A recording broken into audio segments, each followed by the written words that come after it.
दोस्तों, जब किसी की 3.5 साल की उम्र में माँ का डेथ हो जाए और उसको सेंस ही ना रहे, वो बहुत बीमार हो, और फिर उसको दूसरों को घर में दे दिया जाए, क्योंकि दे दिया नहीं जाए, मैंने मैं बहुत बीमार थी मेरी माँ का डेथ के टाइम।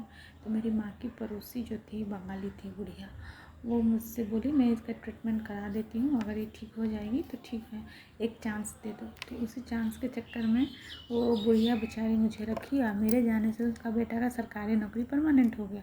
तो वो लोग मेरा खर्चा मेरे पापा से नहीं लेकर, वो लोग खुद का खर्चे पे ट्रीटमेंट करा के मुझे सही सलामत किए, इसीलिए मैं उनका एहसान मानती हूँ। पर 2000 में उनका डेथ हो गया।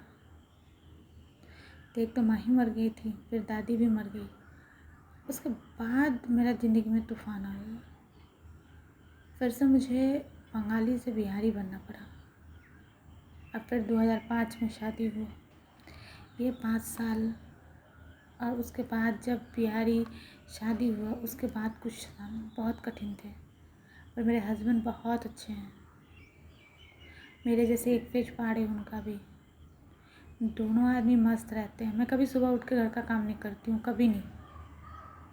मुझे अच्छा नहीं लगता सुबह उठ के। मैं सुबह उठ के चाय बनाती हूँ, अपने हस्बैंड के साथ उनका शेड्यूल चर्चा करती हूँ, खुद का मन का बात करती हूँ, 1-1.5 घंटा उनका मस्त उनका पैर दबाती हूँ, मन होता है तो दबाती हूँ, और मस्त गप करती हूँ दोस्त के जैसे।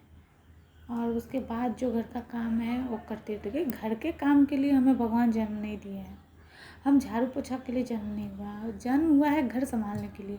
घर में अगर पति पत्नी का अच्छे से बात होगा, अच्छे से वाइब्रेशन रहेगा, बात होगा, बच्चे को आप देखेंगे। मेरे हस्बैंड कभी मेरे बच्चों को नहीं देखे हैं, मैंने उनको नहीं था, वो कमाए हैं, बच्चे का सब शौक पूरा किए हैं। उतना बच्चे क्या कर रहे हैं, बच्चे का लाइफ में क्या हो रहा है, इतना उनको नहीं है, क्योंकि वो बिज़नेस करते हैं, तो उनको उतना टाइम नहीं रहता है। पर मुझे पता रहता है बच्चे क्या कर रहे हैं, कहाँ जा रहे हैं, क्या करना है। मैं कंटिन्यूस लुक में बनी रहती हूँ। आज मेरे बच्चे दुनिया के सबसे अच्छे बच्चे हैं, दुनिया में मेरे बच्चे जैसा कोई है ही नहीं।